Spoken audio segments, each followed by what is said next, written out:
So tonight we are coming back to Exodus chapters 3 and 4. We got started last week and we got the first part of chapter 3 done. And so this is kind of like a part 3 continuation. And I did send out via email a supplement handout so I have a couple of additional slides that I didn't have on last week's lesson.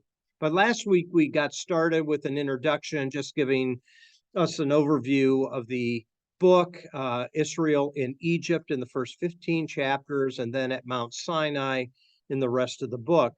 We talked a little bit about these chapters setting the stage for what's going to come later. And in chapter 3, we saw some things that began to raise a question as to when the book of Exodus was finalized.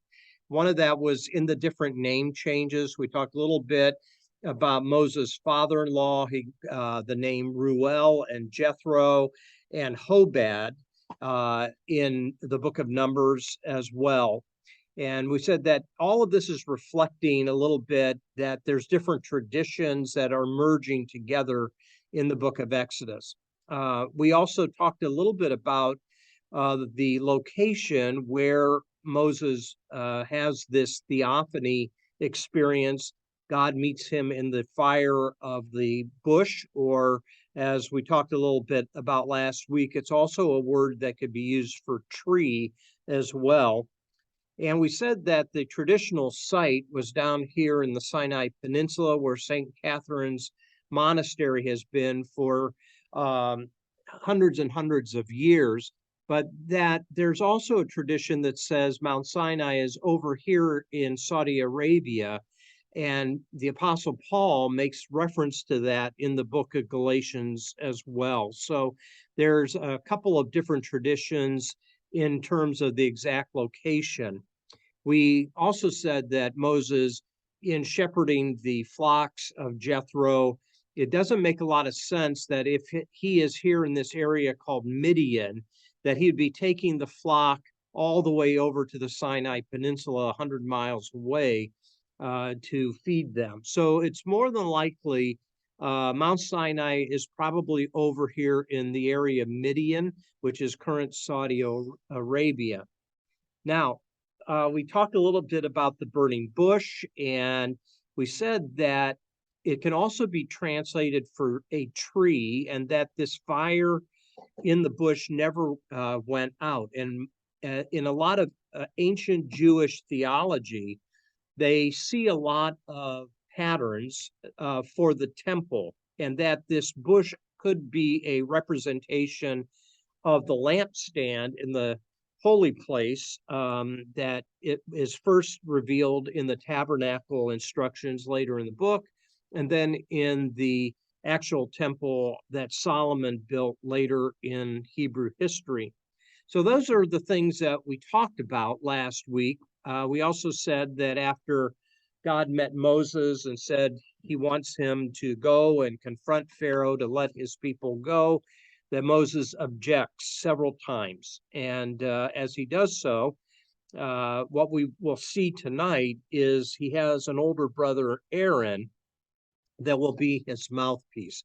But let's hold on to that just for a second. And I want to come back to the name that is revealed to Moses. So if you're in the book of Exodus, at the very beginning here, Moses asks a question which is quite fascinating. When the Lord says, I've seen the misery of my people in verse 7, and I've heard them crying out because of the slave drivers, I'm going to have you go and confront Pharaoh. And then Moses said in verse 11, who am I that I should go to Pharaoh and bring the Israelites out of Egypt? And God said, I will be with you, and this will be the sign to you that I have sent you. When you have brought the people out of Egypt, you will worship God on this mountain. So Moses again asked the question in verse 13, who is it that I am to say sent me? And then he says, they're going to ask, what is the name of your God, down in verse 13. And God says to Moses, verse 14, I am who I am.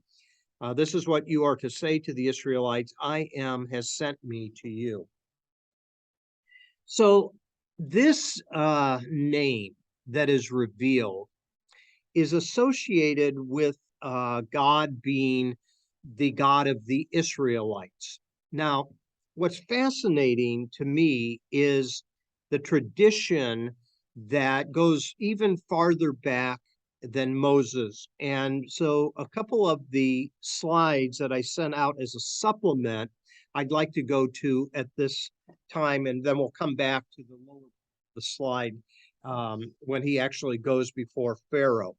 So in the handout that I sent this week, one of the points that I am trying to make here is that there is kind of a shared mentality in the ancient Near East. That's what ANE stands for. And the mindset or the common paradigm of the ancient Near East is that there is a plurality of gods, but each community had their high god, the one that they felt was superior and more powerful than all the other gods. So scholars have said there are 6 points that the Canaanites, the Perizzites, the Israelites, all of these different communities, the mentality that they had, this is what they shared. So let me just kind of go through those, because I think it will help us to understand why Moses is insisting on the name. Does that make sense? He wants to know the name. So number one, there's a high God who has this generative power behind all natural and human phenomenon. So in the ancient world, there is the idea that there is a plurality of gods. You have the god of the moon, the god of the sun, you have the god of fertility, you have all these different gods, but usually there is one god that is superior over all those other gods, and they have different names. Number two, that high god is the one that is active in the world, in nature, and in society. And it is that God that presents the moral order for the human race. And as we think ahead in the book of Exodus, the very first thing after they come out of Egypt is they come to Sinai. And what's the first thing that is done? It's the giving of the 10 Commandments. It is the giving of the laws. So it's setting this moral order for this new community of people, the Israelites. Number three, this high God is presented usually in terms of either both natural or human analogies. That ties into Exodus 3. How does God reveal himself? Through a fire that never goes out. And again, this kind of is a preview of the lampstand in the temple where the presence of God is never going out. That lampstand is to be continually burning. Number four, the high God is known to be powerful, just, and merciful. And that divine power is then in service of justice in the world. So we saw that already here in Exodus 3. I've seen the misery of my people. I've heard their crying out, and I'm going to calm down and I'm going to deliver them. Number five, the high God is definitely connected to a particular people group or region. So what you have is land is very important in the ancient world. And all of these groupings of people, the Canaanites and Perizzites and Jebusites and Philistines, and they all have their particular gods because their life is connected to the fertility of that land, and it's God that allows them to flourish. So here, when you look at if you could look at verse 8 of Exodus chapter 3, it says, so I have come down to rescue them from the hands of the Egyptians and to bring them up out of that land And then notice the description, into a good and spacious land, a land flowing with milk and honey. So there's this connection to a region, and this high God is what's going to allow these people to flourish. The problem is, if you look at the rest of the verse, is that is also the place. Now, we normally associate the promised land was the place where the Canaanites dwelt, and Joshua is driving out the Canaanites in the book of Joshua. But it's not just the Canaanites. Look here, Canaanites, Hittites, Amorites, Perizzites, Hivites, and Jebusites.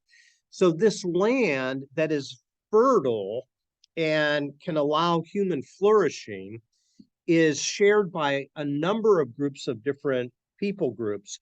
And each of these people groups have their own high god that they worship, that they think is going to bring them the benefit of good crops, food, protection, all those type of things. Number 6, the high God is interpreted and represented by human agents who claim authority to voice divine purpose and will. So here we have a grouping of people who also have their own prophets and priests. Now, later in the Old Testament, there's going to be a confrontation between Elijah, the prophet of Yahweh, and the prophets of Baal. Okay, so there's always this intermediary that allows the connection between the people and this high God.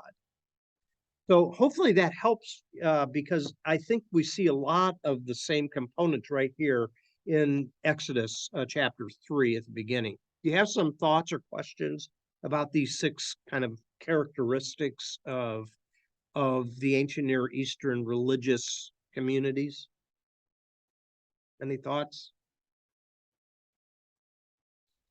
Now, let's move ahead here. Now, this is very important to get your hands around.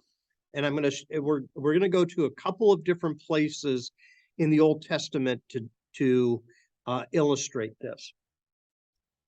We think of Judaism at our point in time as being monotheistic. So monotheistic is mono being one, theism being God, one God.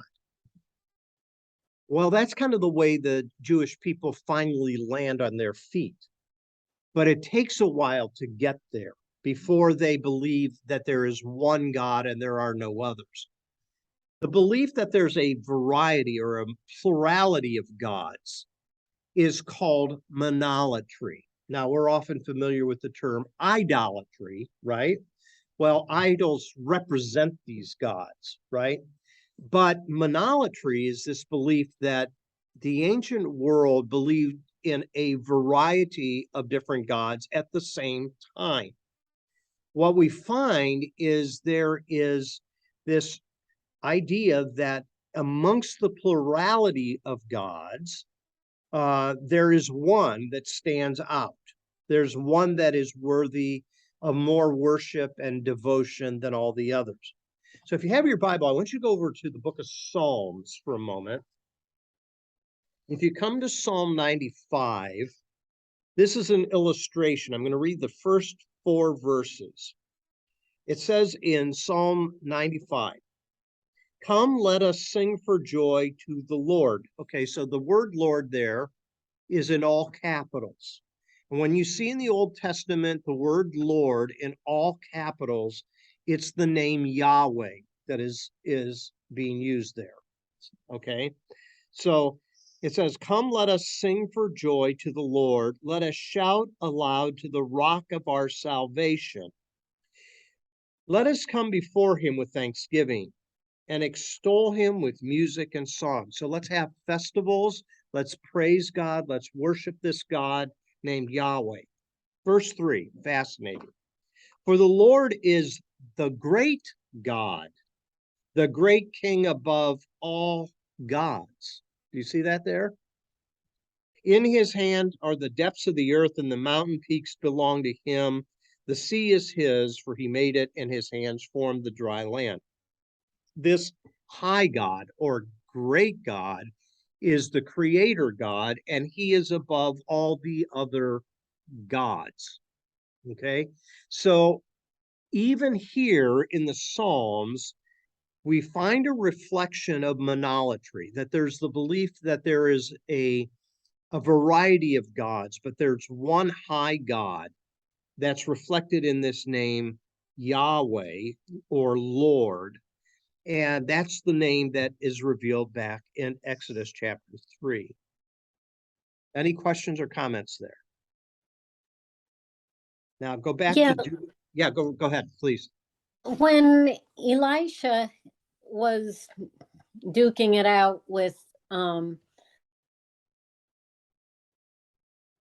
he was mocking them out, and I got the distinct impression, and I could be very wrong, that he did not think Baal existed, that Baal was a false god, not, as you would point out, with the monolatry, Yeah. Mm-hmm. that they knew that they thought there was other gods in existence, but Yahweh was the high God. Mm-hmm. So was, or just not think there was a Baal? I don't know. At that point in time, there's some time that has elapsed. They might be moving toward a monotheistic understanding. It's kind of hard to say at that point whether he is insisting that Yahweh is the great God over Baal. And you'll see in the subpoints that I'm going to make here on this slide, at least initially among a lot of these people groups, it was believed that El was the high God that had sons or children, and that Yahweh, Baal, and Ashtoreth were all children of El. So Elijah could be insisting that Yahweh is the one true God. Now, El is a different tradition, to use El as Elohim, which is another name that appears in the Old Testament. He may be fighting to say, no, this Yahweh is the great God. Or he could be fighting to say Yahweh is greater than his siblings, Baal and Ashtoreth. However, my thought in reading that text is I take it the kind of the way you do. There seems to be Elijah seems to have some sarcasm in the A way. lot of it. Yeah. And it could be that he's trying to insist that Elohim didn't have a whole variety of sub-gods as children, that Yahweh is the one true God. That's the way I feel as I kind of read that text. But that isn't the only interpretive option. But I mean, I think it's the more likely one, at least in my opinion. Yeah. Okay, because the mock out that really stays with me Uh-huh. is, well, maybe he's sleeping, or maybe he's gone to do something. Right. You know, shout louder. Maybe he'll hear Shout you. louder. Maybe he's on the toilet. Yeah. There's that aspect in that mocking too. So I would tend to think that Elijah's really making a case for one supreme God. Now, again, these are all different traditions a lot of times that are reflected. So in the Psalm here, Psalm 95, it seems as though that when he says the great king above all gods, we might say, does he have in mind other gods? Or does this term gods, since he's the great king, supposedly a way of expressing the kings of the earth? He's the great king over the kings of the earth. So, it again, sometimes there's these interpretive options, and some are clearer than others. I don't know that you can build a case here in Psalm 95 one way or the other. It does seem to be using a lot of supreme language, though. Lord, great God. If you go down to verse 6, let us bow down and worship and kneel before the Lord our Maker. So you have these very exalted type of terms that are being used here in Psalm 95. But it's not just in these poetic sections, okay? And that the next cross reference, I think, helps us here. Go back to Deuteronomy. So if you go back to the last book of the Torah, the second giving of the law, that's what Deuteronomy means, Namas being law, Deutero, a second giving of the law. You have in chapter 5, what you have is a repetition of the 10 Commandments. And now here's a little Bible study side trail that you could go down.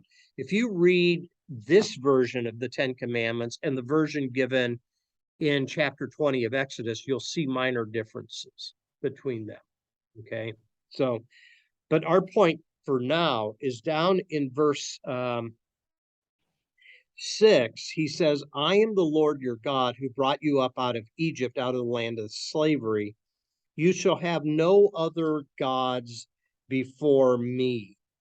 So it's not just like in verse 8, you shall not make an image in the form of anything in heaven above or earth below, the idolatry. It seems here even in the 10 Commandments, the idea of other gods. Now, we could make the case that a god is anything that we give our allegiance to.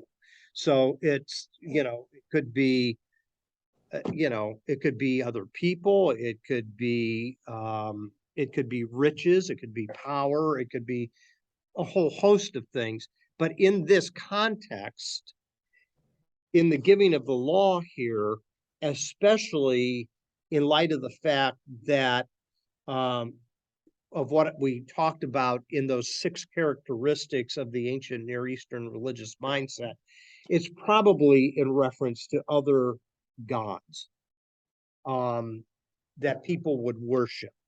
So here's a insight from a Dutch theologian, Cornelius Tilly.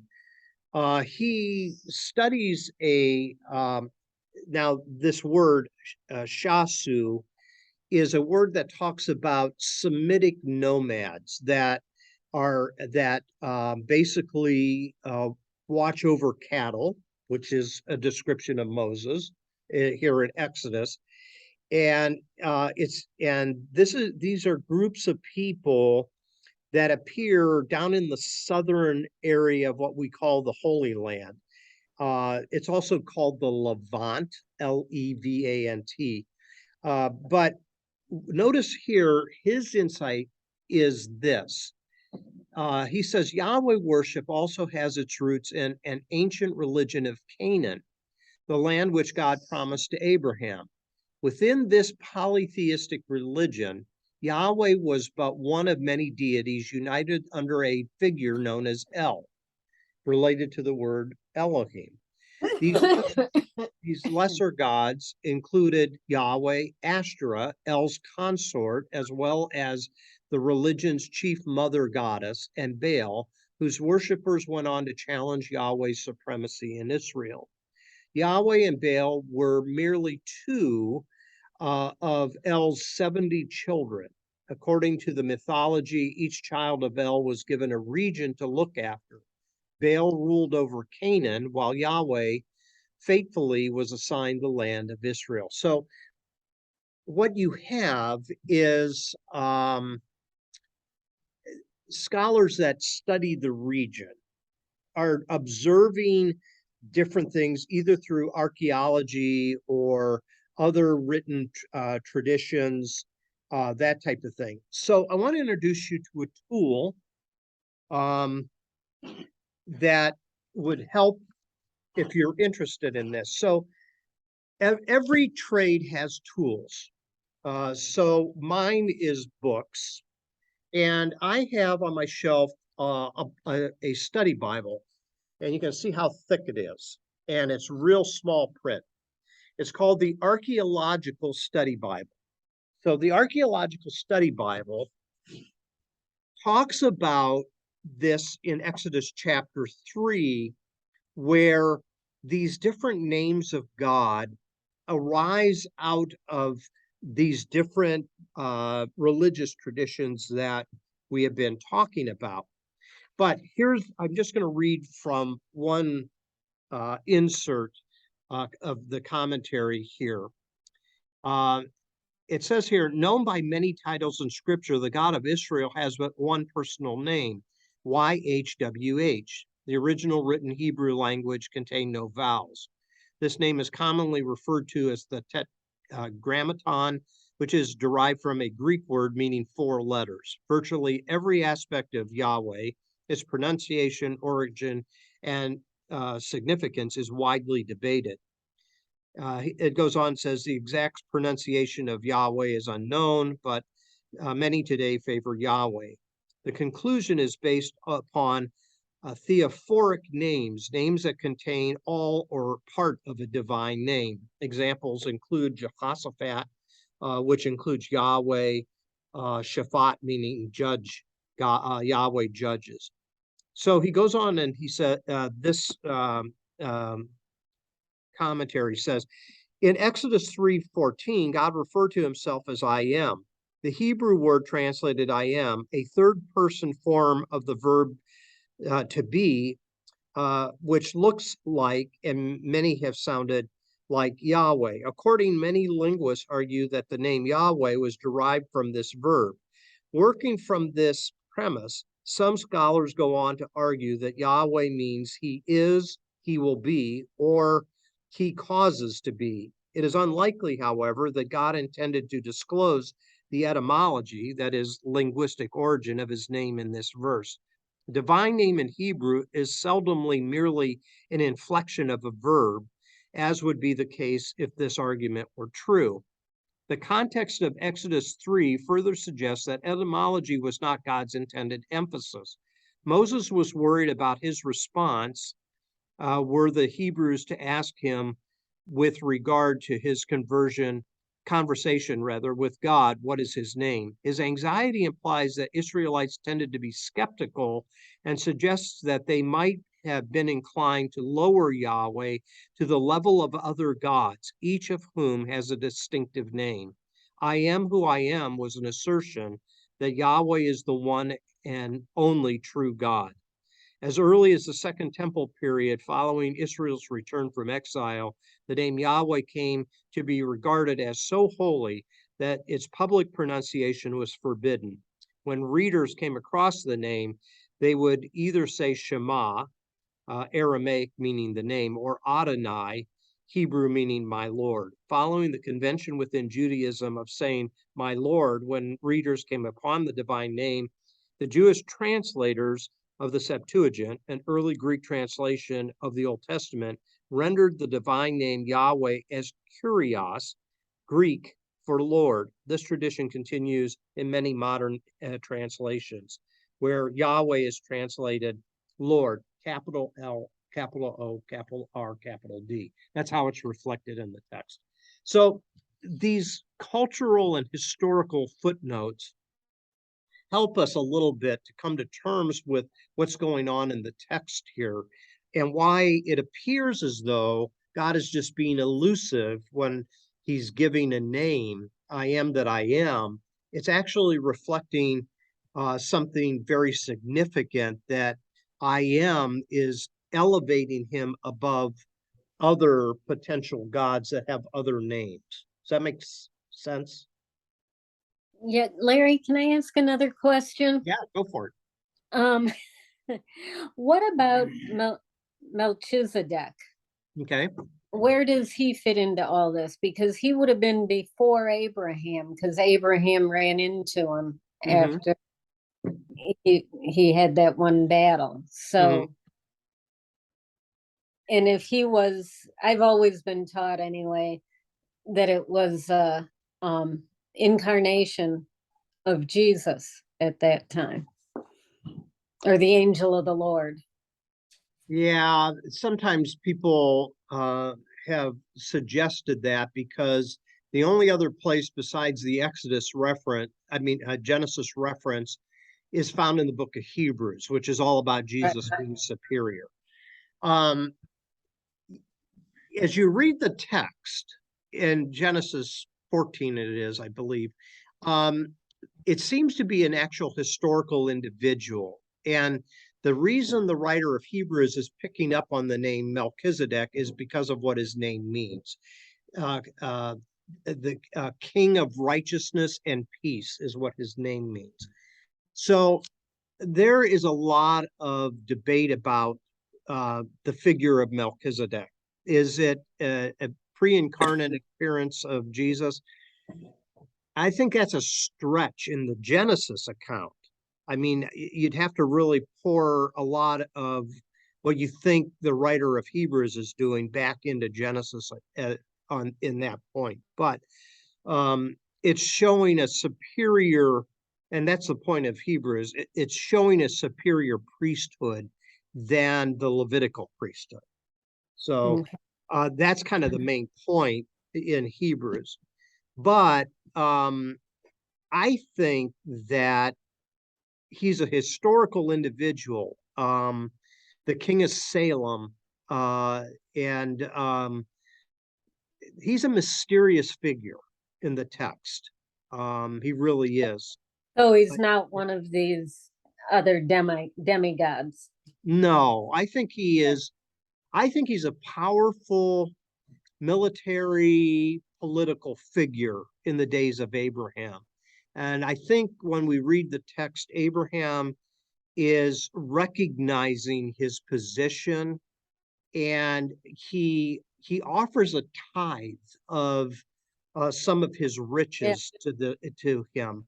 I'm inclined to think that he's primarily a historical figure that later comes into the book of Hebrews as a way of showing the superiority of Christ. That the priests in the Levitical priesthood, they all die. Okay, they're human. Okay, they die. But what the writer of Hebrews is saying is Melchizedek appears in the text, but there's no record of his death. And he's saying that's like Jesus's priesthood. It is not a priest that dies. He's a priest that lives. Does that make sense to everybody? So it's complicated, isn't it? I mean, but I don't think anywhere in the text of Genesis, Melchizedek is recognized as a god in the sense of some deistic reference. I think he is elevated, certainly, but because of who he is historically in the text. That's the way I take it anyways. Okay, thanks. So I'm going to give you one example here back out of the Archaeological Study Bible just for a second. Go over to Genesis 14. So we were just talking about Genesis. So here's an interesting statement that is made here, as I can get to it.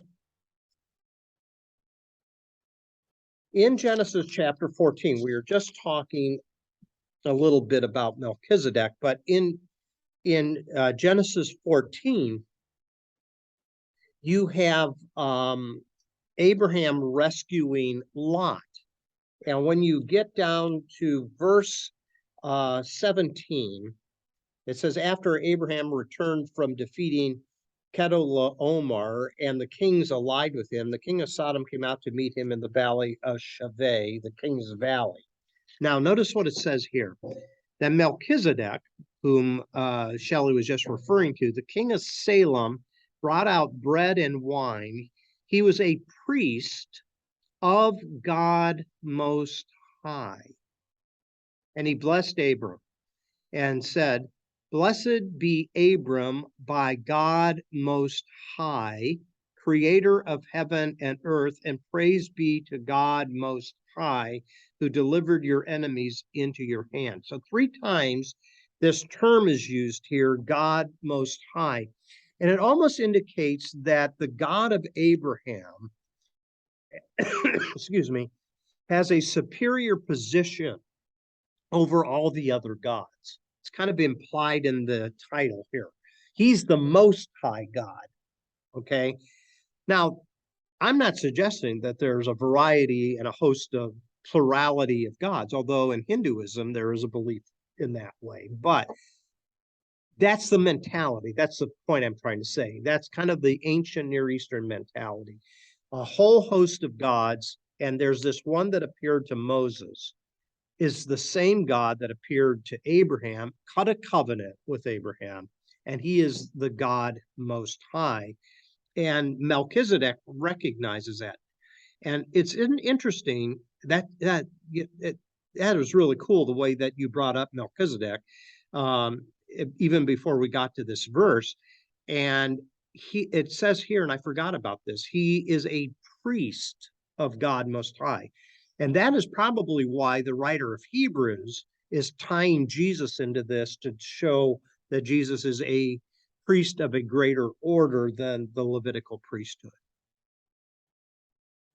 Okay, let the circuits cool down just for a second, because that's kind of complicated for sure. Okay, let it cool down a little bit. Okay, let's move on to the next. So what you do see happening, though, in the Old Testament, there is a movement from polytheism toward monotheism. And I think that's important to keep in mind, because by the time you get to the exile, one of the reasons I think that the Jewish people felt that God was punishing them with the exile was because of their lack of devotion to Yahweh as the one true God. So it seems as though what happens is, after they go into exile, they begin to move closer and closer to this idea of what we normally associate with Judaism, the belief in one God, the creator God. So it's a movement.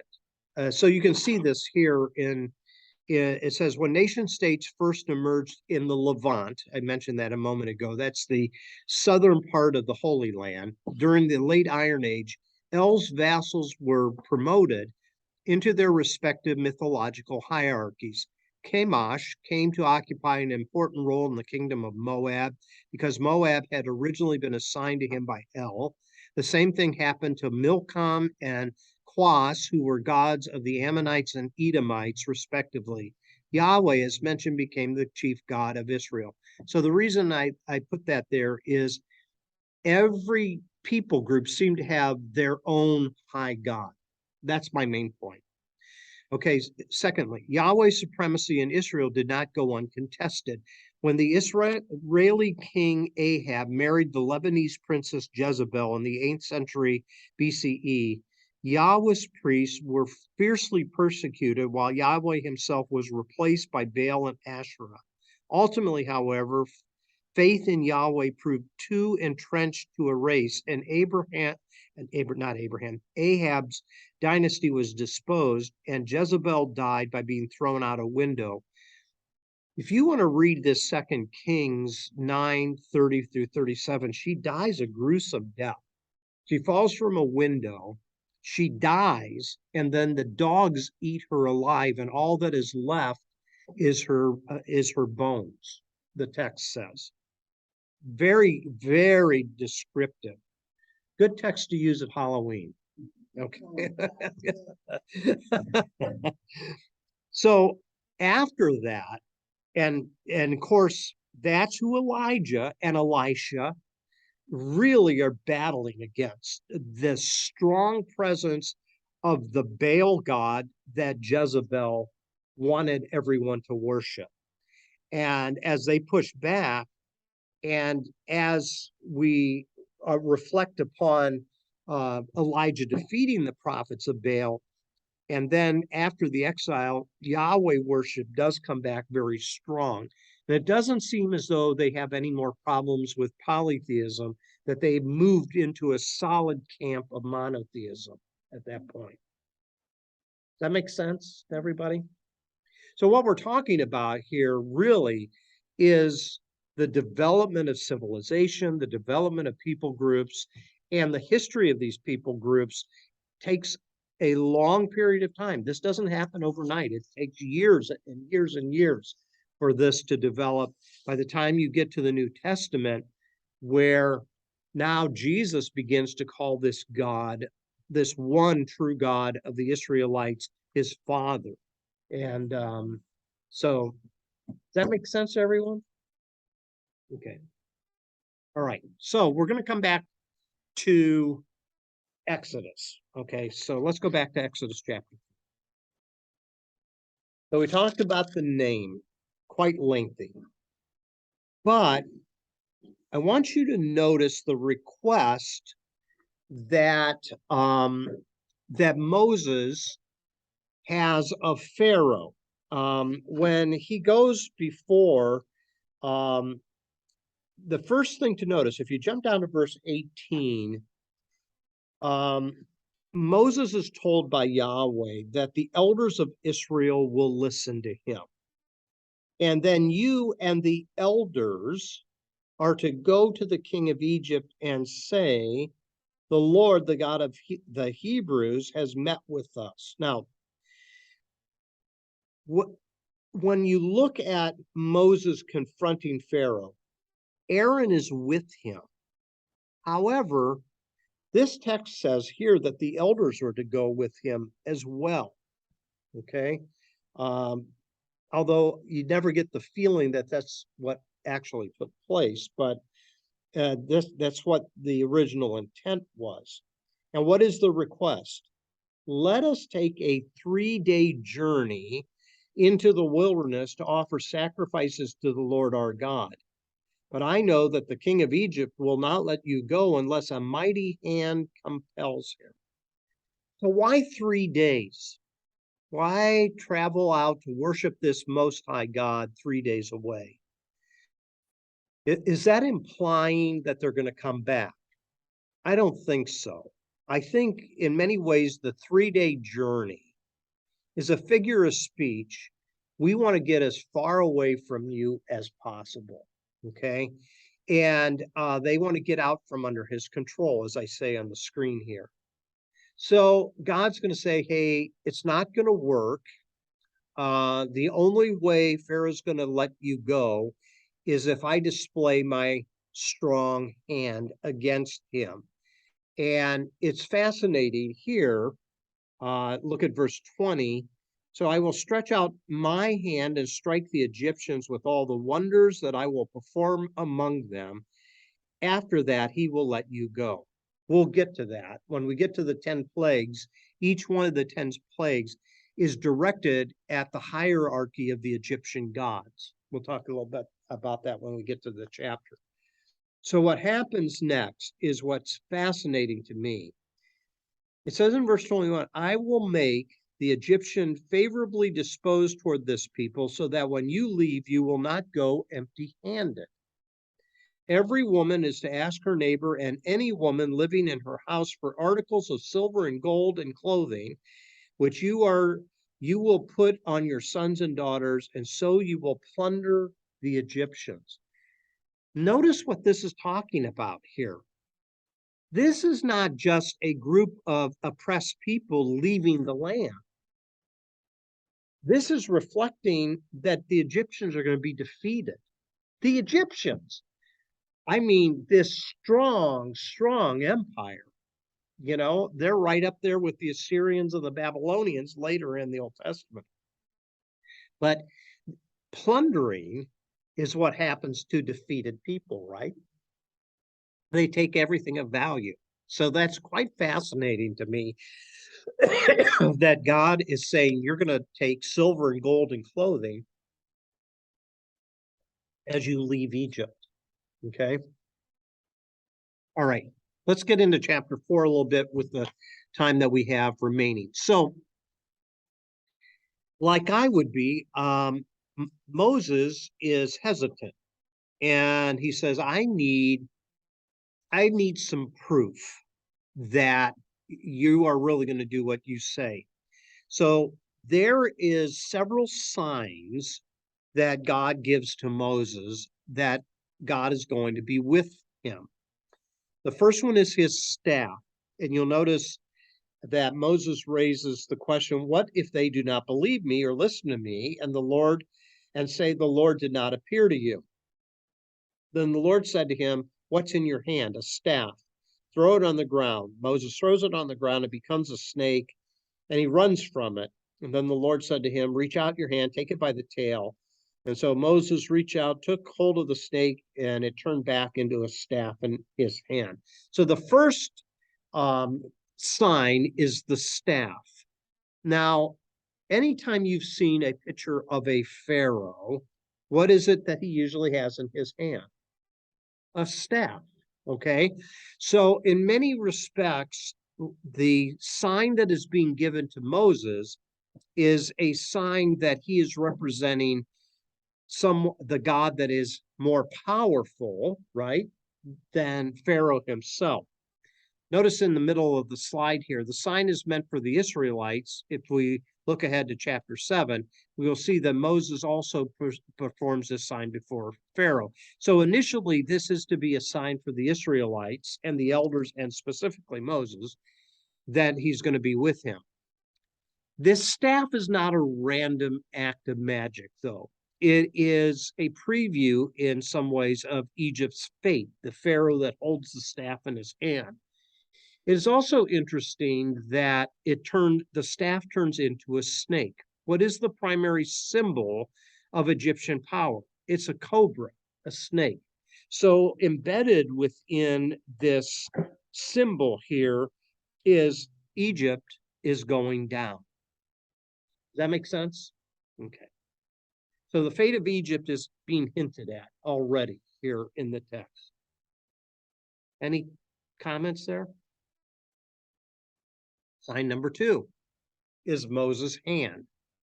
So the next thing that we are told is in verse 6, the Lord says, put your hand inside your cloak.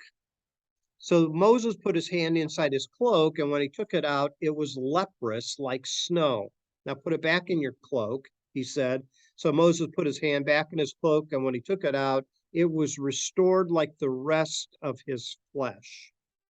So this sign here is a sign that his hand, which is diseased, will be made whole again. Now, scholars are trying to wrestle with what's the symbolism of this. If the staff is kind of hinting at the fall of Egypt, what might this second sign be representing? So some have suggested that God might be talking about what is going to happen when the Israelites enter into the promised land. So he's putting his hand in his cloak.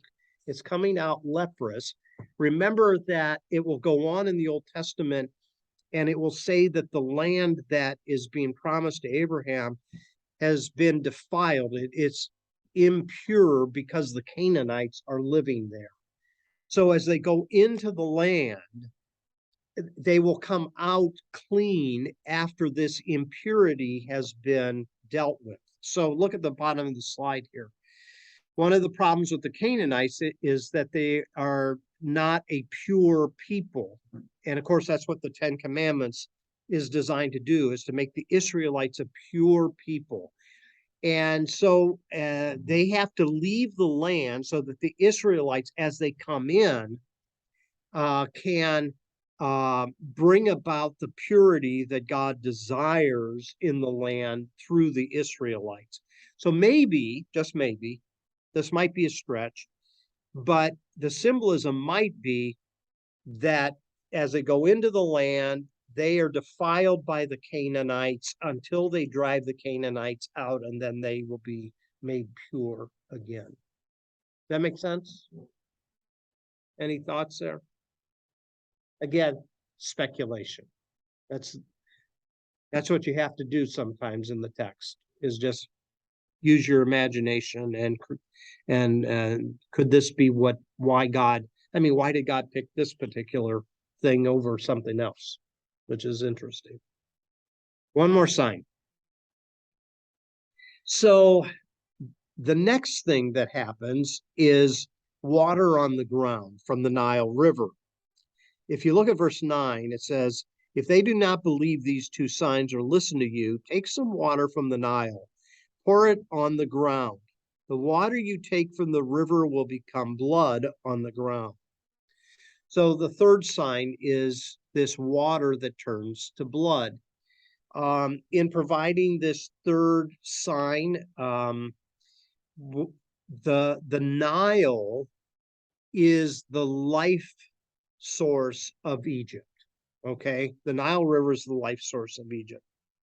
Every year, the Nile would flood and provide water for the ground for the sake of crops and that type of thing. And this is suggesting that God is going to, through the very first plague that we'll see when we get to the plagues, affect the Nile River, which ultimately affects their food source. Does that make sense? Okay. Down toward the middle of chapter 4, Moses is still resistant at this point. Verse 10, he tells God, I've never been eloquent, neither in the past, nor since you have spoken to your servant. I am slow of speech and tongue. And then the Lord says, who gave man his mouth? I created you. Who makes him deaf or mute? Who gives him sight or makes him blind? Is it not I, the Lord? Now go, I will help you speak and will teach you what to say. But Moses said, oh Lord, please send someone else to do it. Then the Lord's anger burned against Moses, and he said, what about your brother, Aaron, the Levite? I know he can speak well. He's already on his way to meet you, and his heart will be glad when he sees you. You shall speak to him and put words in his mouth, and I will help both of you speak and will teach you what to do. He will speak to the people for you, and it will be as if he were your mouth and as if you were God to him. So it's interesting. Esty was doing some reading this past week in Exodus. What chapter was that? Do you remember, Esty? Was that 7? In chapter 7, we're told that Aaron is actually 3 years? Was it 3 years older than Moses? So the older brother is going to be his mouthpiece. What's fascinating in all of this, to me, is what I have on here on the screen. It seems as though Moses is fixated on what he feels he can and can't do rather than what God can do through him. That's often all of our problem, is my limitations, rather than God's has no limitations. So Moses needs some help, and God gives in and gives it to Moses in the form of Aaron. The last thing I want to say tonight is an interesting description of Aaron is, what about your brother, Aaron the Levite? Now, why is the description the Levite there? Wouldn't Moses already know that? Why does that need to even? In other words, this seems to be suggesting that for a later audience, they needed to understand that Aaron was of the Levitical tribe. Okay, Moses didn't need this description, but later people would need to know that indeed Aaron was the beginning of the Levitical priesthood. So here's another one of those moments where we see the influence of a later voice, and what they're doing is kind of recreating this, giving some further editorial comments that will help a later generation understand this is where the Levitical priesthood started. Does that make sense? So you'll notice at the bottom here, one can't help but think that the entire prolonged dialogue between God and Moses was scripted specifically to bring us to this point. The Levites are at the center of God's divine plan. They're the spokespeople. They're the ones that are the intercessors. And this might suggest that the Levite priest authored this section of Exodus. So I've mentioned a couple times already, different parts of Exodus have, it is believed, different emphases by the word usages and so forth. So you have one influence in the text, which is the priestly caste that would have contributed to the Exodus book. And it might be, again, we're speculating, it might be that this particular editor is tying his own pedigree to the Levitical priesthood as well. But again, a lot of this is speculation, but it's fascinating observation, isn't it? Okay, in other words, what about your brother? Aaron, the Levite. Yeah, I know his name, and I know he's from the tribe of Levi. Why do you need to tell me this type thing? But it's interesting how scholars can see this influence in the book, saying, okay, this is representative of trying to convince later groupings of people. Okay. Any thoughts on any of that?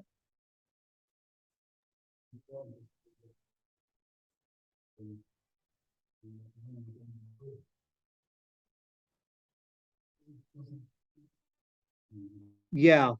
Are you in chapter 7 now, or where you at? Okay. Go over to Exodus 7:7. Mark has a question that comes out of this verse, and that's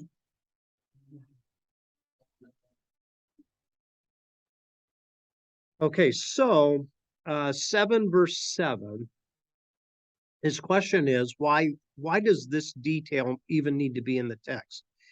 It says, Moses and Aaron did just as the Lord commanded them, that is, to go before Pharaoh. Moses was 80 years old and Aaron 83 when they spoke to Pharaoh. So his question is, why is that detail there? Why is it even necessary? Whether we need to know Moses was 65 or 85 or whatever. I don't know how to answer that. Yeah, that's right. So again, a lot of these details might be for later generations to connect to their lineage and stuff. So, okay, that's the last slide I have for tonight. So let me stop the share and see if you have any other thoughts that you want to talk about tonight before we head home. Any other things that you want to talk about? Yeah. I think we're all set. Thank you, Larry. Yeah. Okay, no problem. How about you, Kay? Anything else? Oh, that's a lot. No. I always thought that the tribes of Levi, the tribe of Levi was like they made a mistake, and then they were the only ones to like go against the golden calf. Is that right? Let's hold on to that.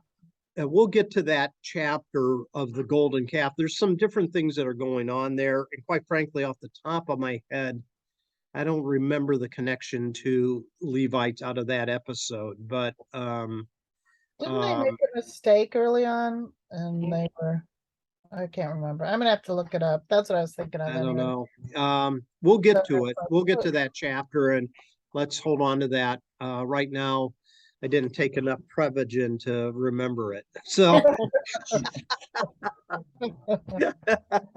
so Very Anyways, authority and- what, correct, right, yeah. So, all right, very good. Well, stay safe. Hopefully the weather will clear up for us through the remainder of the week.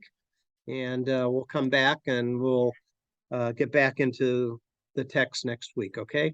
Thanks, Larry. Sounds All good. right, Thank all you. right, all right. Have a good night, everyone. You too. Bye-bye. Bye. Bye.